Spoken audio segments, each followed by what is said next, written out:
Sí, comenzamos el informativo con una conversación que va a estar interesante. Quédense. Vamos a estar ahora mismo, acá lo tenemos al frente, a Simón Ramírez, sociólogo, secretario ejecutivo del Frente Amplio y que tiene un libro que ha marcado no solamente a su sector, sino también es lectura obligada de todos quienes estén en política. Se llama El Gran Ensayo, Génesis Social, Consolidación y Crisis del Neoliberalismo en Chile. Estamos con Simón, vamos a conversar justamente del partido del presidente Boric. ¿Cómo está? Muy bien, muchas gracias. Hablemos del partido del presidente Boric, más no tanto del partido de Chile, porque ahí estamos un poco asustados. Sí. Bueno, Simón, ¿qué te trae por Arica? Estamos acá en plena campaña electorales, ¿no es cierto?, a puertas de las elecciones municipales, de gobierno regional, core y alcalde, y por lo tanto nosotros tenemos un despliegue nacional desde el Frente Amplio con candidaturas, casi más de 900 candidaturas a nivel nacional. Eso también se expresa acá en la región y por lo tanto estoy conversando y con los compañeros y compañeras acá del partido y también, bueno, trabajando con el partido en este proceso que ha sido de fusión muy, muy intenso a nivel nacional, que nos tocó fusionarnos en medio de ser gobierno a puerta de las elecciones, pero que fue una decisión que tomamos muy seriamente y que hoy día requiere harto trabajo para ir fortaleciendo el partido y consolidándolo a nivel nacional. Claro, justamente cómo ha sido eso, porque, bueno, había muchos partidos, Convergencia Social, que, bueno, el presidente fue parte de ese partido, Comunes, Revolución Democrática, varios más. ¿Cómo ha estado justamente esa reformulación de hacer este partido único que aglutina todas esas diversidades dentro de la centroizquierda? Ha sido un desafío grande. Nadie puede decir que hacer algo así haya sido fácil. Fue una decisión que fue meditada y fue tomada de manera muy consciente. Y que efectivamente la tomamos para poder rebelarnos. Siempre ha habido una semilla de rebeldía, digamos, en nuestro proyecto político para poder rebelarnos contra la tendencia actual del país de despreciar la política, de no confiar en la política, sino que al contrario, en un contexto donde en el país lo que ha primado es la fragmentación de los partidos políticos, de pensar que hay que ir por este botín individual y mientras más chico el partido me lo puedo llevar yo. Esa tendencia a la fragmentación nosotros la hemos querido enfrentar con unidad. Y nos hemos dado cuenta que lo que más importa es que efectivamente para poder tener un proyecto transformador hay que tener partidos fuertes, partidos grandes, que puedan representar a amplias capas de la sociedad y que además nos dimos cuenta en el camino que las diferencias que nos tenían en partidos distintos entre Convergencia Social, Comunes, Plataforma Socialista, Revolución Democrática, eran sin duda menores que aquellos aspectos que nos unificaban y que por lo tanto era un sinsentido esa separación. Entonces, ante la fragmentación, ante el descrédito de la política, nosotros en realidad tomamos la decisión de fortalecer y apostar por la política, porque además nos parece que cuando no es la política lo que predomina, las decisiones se toman en otro lado. La toman los empresarios, la toman los directores de la empresa, la toma el mercado, y eso tiende a no ser favorable a los intereses de la mayoría ciudadana. Sí, estamos conversando con Simón Ramírez, sociólogo, secretario ejecutivo del Frente Amplio. Te vamos a pedir que te acerques un poquito más al micrófono, o el micrófono acércalo a ti para mayor comodidad. Ahí al borde de la mesa, para eso, ahí perfecto. Te vamos a escuchar fuerte y claro. Estamos hablando sobre justamente la composición del Frente Amplio y bueno, una mirada o una remirada después de ser gobierno y con esta aglutinación de todos estos partidos del Frente Amplio. Claro, uno hacía la nomenclatura de una nueva élite, por así decirlo. Estaba la élite económica, muchas veces o mayoritariamente representada por la centro-derecha. También estaba la élite política de la vuelta a la democracia, la exconcertación, por supuesto. Y ahora está ustedes por ahí leían una categorización de como la élite cultural, que tiene que ver con justamente el movimiento universitario, los profesionales que han surgido en los últimos 10, 15 años y que han tomado el protagonismo en la dirección justamente que los ha llevado a ser gobierno, con movimientos sociales importantes, sobre todo el educacional, el 2006 con la revolución de los pingüinos, muchos continuaron en el 2011 sí. Con este llamado de la educación pública gratuita y de calidad, y bueno, todo eso los ha llevado a hacer gobierno. yo recuerdo que en su momento el presidente Piñera, cuando le entregó el cargo al presidente Boric, al estilo del expresidente, le entregó una guitarra con el mensaje de otra cosa es con guitarra. Y bueno, ha pasado que esta semana anuncian el fin al CAE con la creación del FES, pero claro, esta propuesta es distinta a lo que se planteó en campaña de ojalá lograr la condonación universal. Va a ser de manera parcelada, con un montón de elementos, y si bien no es perfecta, más se acerca a lo que simplemente soñé. Otra cosa es con guitarra. ¿Cómo han vivido ese proceso también como gobierno? No quiero dejar pasar la primera parte de tu intervención, porque creo que eso es relevante. Efectivamente, los partidos políticos, con mayor razón, además, cuando llegan al gobierno, ¿no es cierto?, se comportan o se transforman en cierta medida en una élite. Yo creo que eso es innegable. Pero eso, para un partido político de izquierdas, democrático, que quiere ser un partido popular como el Frente Amplio, es un límite que siempre hay que estar enfrentando. Porque además esa descripción de la élite política, la élite económica, también se ha dado en Chile a propósito de un proceso de separación que duró 30 años, digamos, de separación de la política y de las decisiones de la política respecto de la sociedad. Y esa separación ha sido muy problemática, porque en el fondo lo que ha generado es que la política se desconecta de la ciudadanía, y cuando digo que se desconecta, no solamente es porque se desconecta en el sentido de que los políticos dejan de escuchar, sino que además los políticos, cuando además hemos visto esta vinculación orgánica que se genera con el mundo empresarial y una puerta giratoria, comienzan a vivir también de una manera distinta, de una manera muy distinta como vive la ciudadanía, y eso genera no solamente esta desconexión en términos de la palabra, sino que también a veces se puede llamar como un abismo de empatía, se le ha llamado, que en el fondo se vive en una sociedad distinta. Eso fractura una de las cuestiones fundamentales de la política, que es que la política pueda ser un vehículo de canalización de las problemáticas sociales. Claro. Y cuando la política deja de ser eso, ocurren las cosas que han pasado en el país, que básicamente es que nosotros tenemos un país donde se diagnostica desde 1998 con mucha evidencia en las ciencias sociales que hay un malestar constante que ha sido creciente y que no tiene forma de canalización institucional. Entonces tenemos movimiento estudiantil 2001, movimiento estudiantil 2005, Patagonia sin represa, la ola feminista, estallido social. Todas esas protestas sociales no es porque a la gente le guste protestar. O sea, yo creo que a todo el mundo no le gusta protestar y prefiere estar en la casa tranquilo, compartiendo y estando con la familia. Pero hay momentos en donde la vida se hace tan difícil y la política ha sido tan incapaz de dar respuesta a esos problemas que finalmente es la movilización social la que los gatilla. Y eso ha sido precisamente por esta separación constante y la constitución de una élite cerrada que ha estado vinculada a la política y al mundo económico, que no ha sido capaz de canalizar esas demandas. Y ese es el desafío con el cual el Frente Amplio, romper esa separación, poner un puente en ese abismo de empatía que decía, que pueda conectar a la política con la ciudadanía y a la ciudadanía con la política. Claro. Es un desafío también para poder tener un país más democrático y donde la política se haga cargo de los problemas sociales, no simplemente haga oídos sordos a aquellos problemas sociales. Bueno, y en esa conexión justamente, algo que les toca, porque es parte de su espíritu, está esto del fin del CAE, para la segunda parte de la pregunta. ¿Cómo ha sido también el proceso de formular esta alternativa? Que el ministro Marcel lo hablaba de que, claro, va a dejar de ser un crédito, porque no va a haber interés, no va a estar la banca, va a estar el Estado, va a ser como ¿cómo decía? Un ahorro revolvente, que quiere decir que uno mismo se presta la plata, después lo redistribuye, en fin, y que incluso podría ahorrarle plata al Estado. No sé si puedes explicarnos un poquito eso para también transmitir, no sé, tranquilidad o mejor entendimiento para esta propuesta, que se tiene que discutir en el Congreso.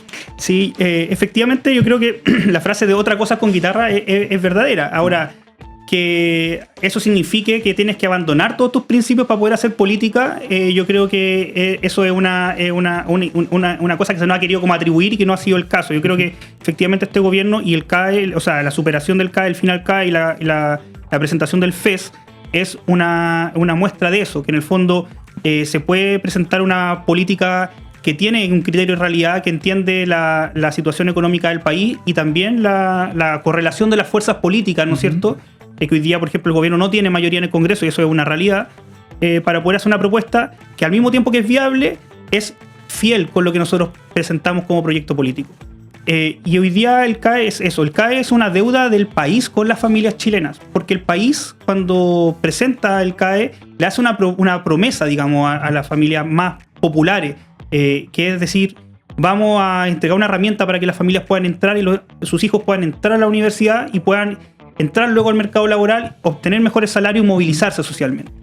Pero cuando el CAE, que además en un principio estaba pensado para 40.000 personas en 8 años, termina siendo para 800.000 en esos 8 años, 300.000 en esos 8 años, pero a esta altura lleva 1.200.000 endeudados, se transformó, y además tenemos esta forma de pago que terminó endeudando en una cantidad muy importante a las personas, terminó siendo una mochila realmente muy grande, que generó más desigualdad que facilitar movilidad social. Entonces hay una fractura respecto de una promesa que se le hizo la sociedad a las familias chilenas de recursos escasos o populares en general, que hoy día había que corregir. Y que además le generó una carga al Estado a propósito del esquema de financiamiento que tenía el CAE y la relación del Estado con los bancos, muy irracional en términos de cómo se estaba gastando el gasto público.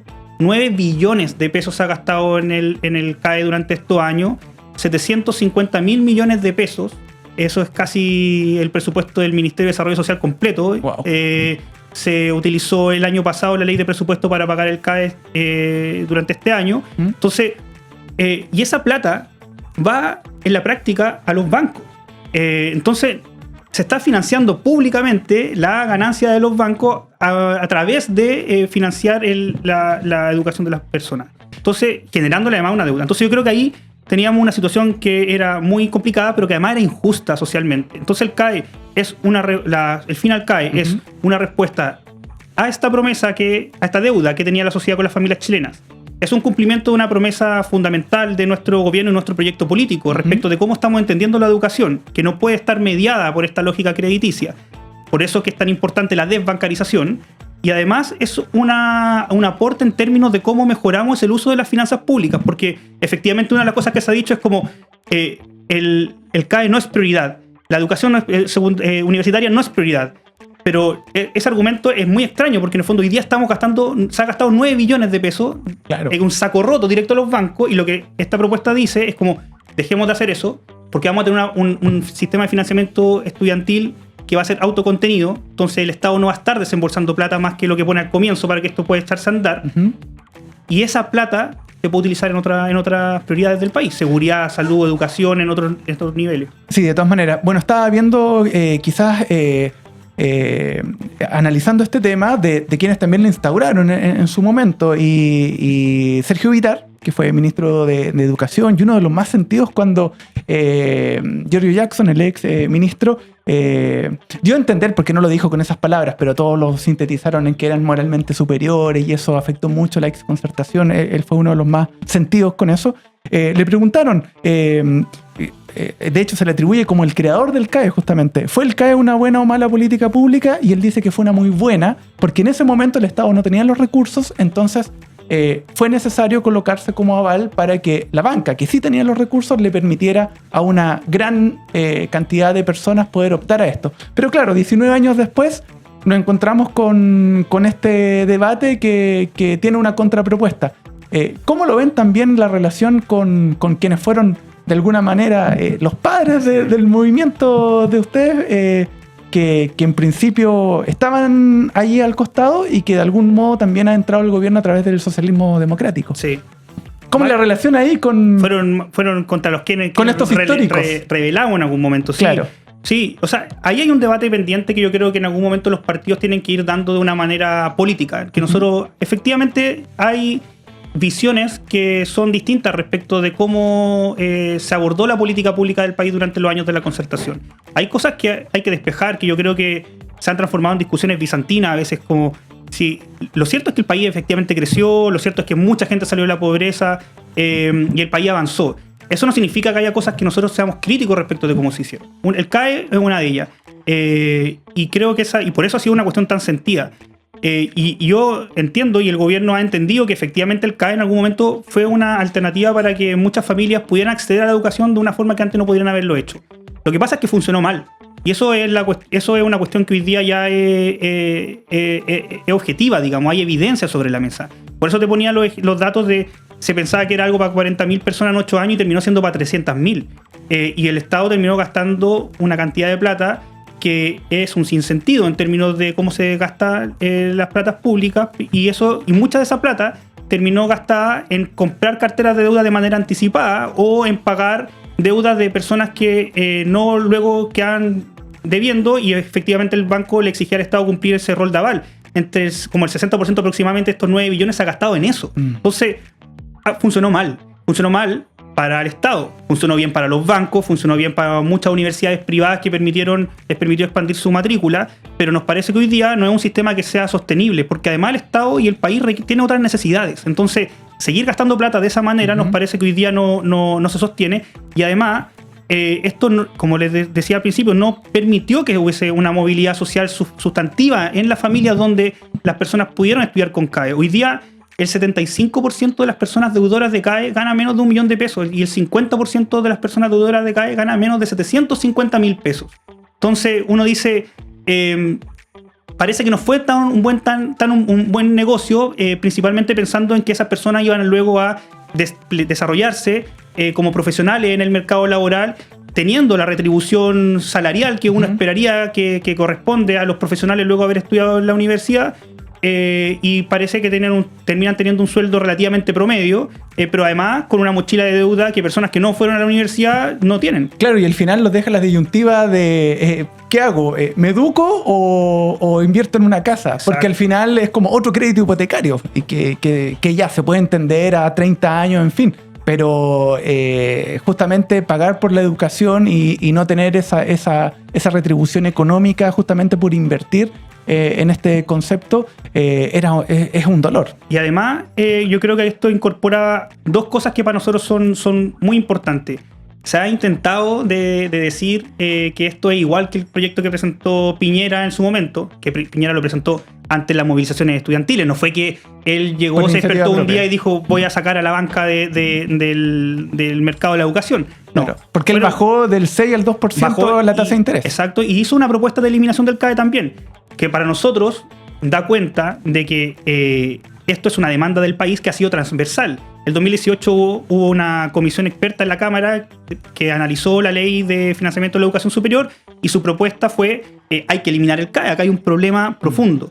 Michelle Bachelet, el gobierno de Michelle Bachelet lo intentó de eliminar, el gobierno de Sebastián Piñera lo intentó de eliminar y ahora nosotros recogemos esa aposta. Entonces ha sido una demanda transversal, pero además nuestra propuesta incorpora cosas que son fundamentales. Primero, la desbancarización nos parece que es una cuestión que es fundamental. Los bancos no tienen nada que hacer en el sistema educacional porque las personas se tienen que relacionar con el sistema educacional como ciudadanos, no como deudores y acreedores, y eso nos parece que es una cuestión importante. Y lo segundo es que además es solidario en su forma de financiamiento, es decir, las personas que van egresando del mercado laboral en la medida en que, egresando de la universidad, en la medida en que ingresan al mercado laboral, contribuyen de una manera de acuerdo a su ingreso para que este sistema pueda estar financiado internamente y no tenga que recurrir a otros fondos públicos. Entonces, eso nos parece que además fortalece la idea de un sistema público que es la sociedad en su conjunto la que se hace cargo de sostenerlo, sí, teniendo una primera franja de gratuidad y teniendo luego una segunda franja que se financia con los ingresos de las personas, pero que es contingente a sus ingresos. Entonces, claro, las que efectivamente esta promesa no se les cumple y no logran tener las remuneraciones que se esperan, aportan menos, y los que logran tener mayores remuneraciones aportan más. Está bastante claro los beneficios para quienes han adquirido esta deuda. Quienes reciben menos de 500.000 pesos se le va a condonar. Eso, si se aprueba la ley como está, 75.000 personas automáticamente dejan de pagarlo. También a quienes ganan más van a poder devolver estos recursos con hasta un 8% de su sueldo y además en un plazo definido de 20 años. También eso da certezas, que es lo que no pasaba hoy día. Ahora, certezas, por supuesto, para quienes son los protagonistas de esta educación, pero también una preocupación para las universidades. Estaba leyendo acá que el presidente de las universidades G9 que son las universidades públicas no estatales, el presidente Nelson Vázquez, que es de la Pontificia Universidad Católica de Valparaíso, dice que el proyecto de ley generará pérdida de autonomía y calidad en las universidades. Básicamente la preocupación es la falta de claridad sobre la fijación de aranceles que conlleva el nuevo financiamiento universitario. Hay que conversarlo, ¿no? Sí, o sea, esto es un proyecto de ley que se instala y luego en el Congreso ya hay una discusión pública al respecto. Ahora, a mí no me cabe duda que el gobierno ya ha conversado previamente con los actores relevantes para poder presentar el proyecto de ley, porque no se va a presentar un proyecto de ley que en el fondo va a ser luego rechazado con un portazo por todas las personas relevantes. Y acá hay una cuestión que a nosotros nos parece de toda lógica de todas maneras, que es que donde hayan platas públicas invertidas tiene que haber transparencia. Si no pasa eso, tenemos los casos de Marcela Cubillos, que gana 17 millones por media jornada en la Universidad de San Sebastián. La Universidad de San Sebastián, en términos, y estos son parte de los absurdos que uno hemos heredado como sociedad, la Universidad de San Sebastián se financia proporcionalmente con más recursos públicos que la Universidad de Chile. Wow. La Universidad de San Sebastián recibe más recursos públicos en términos proporcionales que la Universidad de Chile. Es decir, un porcentaje mayor de sus ingresos en respecto de sus ingresos totales, claro, son públicos. Y aún así, tenemos al ex fiscal Guerra ganando 6 millones de pesos por media jornada, la señora Marcela Cubillos 17 millones por media jornada, y quizás cuánto más ganan esa lista gigante de ex funcionarios de Piñera que estaban en la Universidad de San Sebastián trabajando luego de esta puerta giratoria que se generó entre el gobierno y la Universidad de San Sebastián. Sí. Entonces, la transparencia nos parece fundamental. Yo sé que quizás algunas universidades privadas les puede complicar esto, pero nos parece que es lógico que las platas públicas tienen que ser controladas, que se gasten en lo que corresponde. Y la ley es muy clara en materia de cómo se tiene que gastar las platas, porque dice en el artículo 65 de la Ley de Financiamiento de la Universidad, explicita que las platas que reciben las universidades solo pueden gastarse en aspectos que fortalezcan la calidad de la educación o se dediquen a aquellos fines específicos de la universidad, es decir, investigar o la extensión. Y hoy día es claro que no está ocurriendo de esa manera, o al menos así el país lo ha visto de manera transparente con lo que pasó en la Universidad de San Sebastián. Entonces, primero está la cuestión de la transparencia. Y lo segundo, es que yo creo que es la conversación más grande y que hay que efectivamente tenerla con las universidades, es que las universidades del G9 son universidades complejas, y eso es una cuestión que está bien y que uno esperaría que las universidades avancen hacia allá, es decir, universidades que no solamente se dedican a impartir clases, como la Universidad de San Sebastián, sino que además son universidades que contribuyen al desarrollo del conocimiento en el país y de la ciencia, es decir, investigan, tienen extensión, hacen clases. Y eso efectivamente requiere más recursos. Pero el problema es que hoy día la mayor parte de ese financiamiento por parte de las universidades, por cómo funciona el sistema de la ciencia en Chile, recae en el peso arancelario, de los aranceles, y finalmente terminan siendo las familias las que pagan ese tipo de desarrollo en las universidades. Hasta antes que fuera la gratuidad, el 76% del financiamiento de la educación pública era financiado exclusivamente por las familias, entonces, de la educación. Entonces es una carga muy importante y que uno también dice como, bueno, ¿cuál es el rol que tiene el Estado en el desarrollo de la ciencia y del conocimiento en general? Entonces, yo creo que acá hay dos discusiones que se mezclan y que no debiesen mezclarse.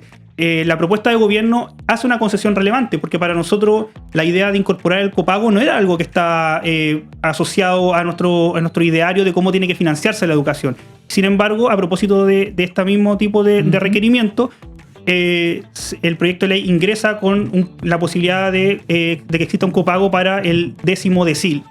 Los que tienen más recursos. Los que tienen más recursos son los que tienen desde 900.000 pesos per cápita hacia arriba.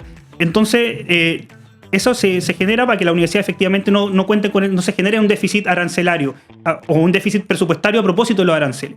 Pero la cuestión de la investigación hay que resolverla también por otras vías, porque en el fondo lo que hay que desarrollar ahí es una política pública que también se ha estado trabajando desde el Ministerio de Ciencia, en este caso con ANID, que es la agencia específica para esto, de una política de financiamiento a la investigación que pueda fortalecer el desarrollo de investigación en Chile, claro, y no dependa únicamente de la cuestión de los aranceles. Sin duda, sin duda. Un tema que va a seguir ahí tratándose en el Congreso y vamos a estar muy atentos. Nos quedan un minuto y no quiero dejar pasar dos cosas. Uno, este sentido de ser un partido más fuerte, más robusto, no tan atomizado, pero pasa también que en las elecciones vemos muchos independientes.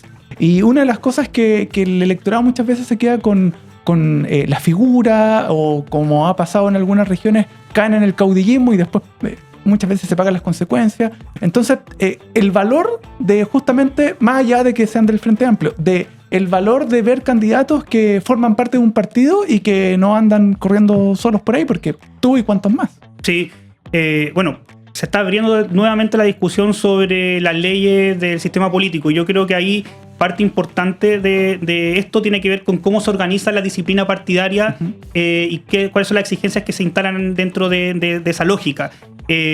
Mucho se ha atribuido como a los problemas de la democracia, eventuales problemas de la democracia que podría tener el país, a la fragmentación o la atomización de los proyectos políticos. Personalmente me parece que eso no va por ahí. O sea, creo que hay incentivos que genera eso como parte de un problema mayor que termina siendo lo que hablábamos al principio, apuestas personales. Pero que haya fragmentación no necesariamente es malo, porque puede haber expresiones políticas distintas que efectivamente logran llegar al Congreso. Lo que importa es que también los proyectos políticos puedan ser ordenados y la gente efectivamente sepa que las personas, cuando son electas por tal o cual partido, van a responder a tal o cual ideario o a tal o cual propuestas políticas. Y ahí creo que hay que efectivamente avanzar a encontrar equilibrios. Pero también me parece importante que los partidos políticos, y nosotros como Frente Amplio tenemos un compromiso bien grande con eso, sean efectivamente en la lógica de poder conectar la política con la sociedad y la política institucional con la sociedad, que los partidos puedan ofrecerse también como una herramienta para poder vehiculizar propuestas políticas que no encuentran otra forma de vehiculizarse, sino es a través de los partidos, y no necesariamente quieren ingresar a los partidos. Y me refiero, por ejemplo, a dirigentes sociales, dirigentes vecinales, dirigentes indígenas, que muchas veces tienen apuestas políticas autónomas, que su propuesta está asociada a cómo se desarrolla un movimiento social determinado, cómo se desarrolla una apuesta regional determinada, una apuesta de pueblo-nación, digamos, si es que hablamos, por ejemplo, del movimiento mapuche. Y el partido no tiene por qué decirle a ellos cómo tienen que organizarse. Claro. Pero sí podemos compartir los fundamentos de esa lucha política y decir, bueno, nuestro partido es una herramienta que ponemos a disposición bajo acuerdos políticos de cómo esto se traduce hacia adelante, claro, pero la ponemos a disposición para que efectivamente esto pueda encontrar un cauce hacia la institucionalidad. Lo peor que podrían hacer los partidos en ese caso, yo creo, es cerrarse y decirle, bueno, si no están no tienen partido, no tienen acceso a la institucionalidad, porque ahí uno lo que le está diciendo es, bueno, hagan otras cosas por fuera de la institucionalidad. Sí. Entonces, yo creo que eso es una cuestión positiva, si es que puede tener ciertos vicios. Yo creo que efectivamente los tienen, que es lo que tú planteas en términos de ser a veces caldo cultivo para caudillismo, apuestas personales. Los partidos tienen una responsabilidad, pero creo que los partidos, y nosotros como partido de izquierda, nos importa que nuestro partido pueda ser una herramienta para la transformación social, y esa herramienta se canaliza entre los militantes, pero también entre las distintas expresiones de otras luchas sociales que ven en el partido un vehículo para la representación. Sí, y los independientes que compartan también con quienes vienen acompañados. Eso también creo que les sumaría mucho. Lo último, porque nos pasamos un poquitito, así que si por ahí se conecta Carmen Luz, Manuel, que le puedas compartir, de que vamos de inmediato. Humor. A ver. Nosotros tenemos acá un hijo ilustre llamado Marcelo Valverde. Un pajarito copuchando nos contó que ustedes militaron juntos. Compartimos militancia en un periodo. En algún momento. Así es, en Izquierda Libertaria. Sí, y en el programa de Fabricio Copano, El Antídoto, hacían un sketch que parece que fue de los que más quedó, que se llamaban Los Asesores del Presidente. ¿Cómo lo toman ustedes como Frente Amplio, este tipo de expresiones y estas, por momentos, caricaturas, pero también hay una crítica de fondo al ser gobierno? Nadie se salva acá. No, excelente. O sea, yo creo que es motivo de risa, pero también el humor es una... No solamente yo creo que es importante la autocrítica, pero también el humor muestra a veces los errores que uno comete, y eso yo creo que es importante. Es una suerte de, justamente a propósito de que él tiene la posibilidad de romper ciertos límites, de hablar desde la incorrectitud o de no estar respondiendo a cánones de la crítica normal, permite ver muchas cosas que a veces uno no ve, y creo que expresa ciertas formas de cómo la sociedad a veces también puede estarte observando. Yo creo que ahí el humor es precisamente una de las fuentes importantes de donde uno puede recoger la crítica social que se canaliza de una forma adecuada, y en ese sentido como lo recogemos bien. Y además yo conozco también la trayectoria política de Marcelo, compartimos algunos... Que en un momento eligió también, dijo ya. En un momento eligió, y los caminos de la vida son así, y creo hay distintas trincheras también para poder canalizar la crítica social, la lucha política, y lo que han estado haciendo desde el humor toda una generación de comediantes. Yo creo que Marcelo también representa toda una generación de comediantes que han puesto los problemas sociales del país de una manera aguda, y donde el humor permite que se pueda decir muchas veces las cosas que en otros registros más formales son indecibles, y de una manera mucho más cruda, mucho más franca, Sí. Y eso permite muchas veces desnudar al poder, ver los problemas reales que hay en la sociedad, y creo que tienen un rol fundamental para que las sociedades avancen democráticamente. Sí. Yo creo que hemos pasado largas jornadas riéndonos de los distintas... Bueno, el diputado Gonzalo Winter confidenció que en los grupos de WhatsApp del Frente Amplio Sí, hubo ahí un monólogo de Marcelo que se compartió harto. Sí, sí. Sí, Marcelo también, bueno, ha tenido algunas críticas duras al presidente a propósito de ciertas posiciones que se han tomado, pero insisto, o sea, yo creo que es parte del debate legítimo de la sociedad, lo que estaríamos absolutamente perdidos políticamente, pero también en términos de cómo pensamos, de cómo miramos el mundo, digamos, si es que nosotros quisiéramos de alguna manera opacar la crítica política a nuestro gobierno y opacar la crítica política desde la izquierda a nuestro gobierno. Nosotros tenemos que ser capaces de trabajar con esa crítica política y también poder responder a aquella crítica política. Si nosotros no somos incapaces de responderles, porque ni siquiera tendríamos confianza ni certeza en los pasos que estamos dando. Yo creo que estamos dando pasos con certeza, pero creo que lo fundamental que requiere la izquierda, ya sea en el registro del humor, ya sea en el registro de los libros, ya sea en el registro de las películas, del arte, es discutir cómo queremos este país, y eso es discutirlo desnudamente, no de manera tapada, con careta. Claro, totalmente. Totalmente. Agradecer este tiempo, se nos pasó volando, estuvo bien nutrido, bien dinámico. Simón Ramírez, sociólogo, secretario ejecutivo del Frente Amplio. Ojo también con su libro El Gran Ensayo, Génesis Social, Consolidación y Crisis del Neoliberalismo en Chile, para que lo busquen si les interesan estos temas. Nuevamente, muchas gracias. Que Arica te siga tratando bien. Y bueno, estaremos atentos a la actualidad y al Frente Amplio, como también acompaña al presidente en ya después de las elecciones, prácticamente el último año de gobierno. Sí, así es. Tenemos desafíos muy importantes y también, lo primero es las municipales. Queremos que nos vaya bien ahí y que Chile ojalá resista dignamente hoy día. Bien. Sí, Chile-Brasil, no se olviden. Muchas gracias, Simón. Nosotros nos vamos a una breve pausa comercial, luego volvemos.